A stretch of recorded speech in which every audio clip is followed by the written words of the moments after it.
What's up, guys? We're working on a, what is this, 2001? Yeah.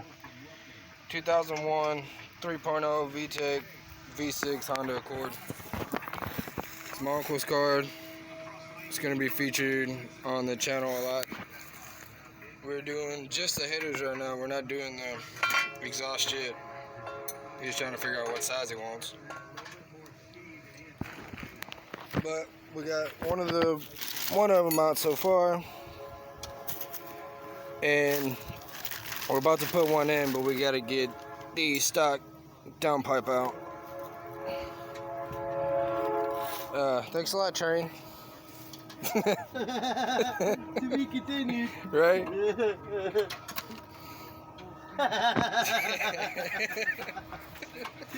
Oh shit.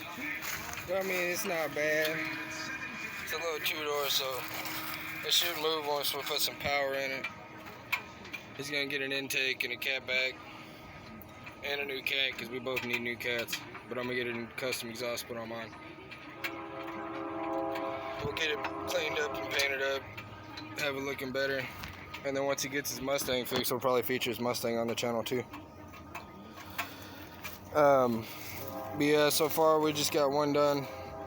If it lets me edit them together, then I'll do a quick sound video. If not, then I'm gonna have to make a whole nother video, because I am recording it on my phone because my camera's not here yet. But yeah, we'll do a progress report on it a little later on and see how it goes. Later.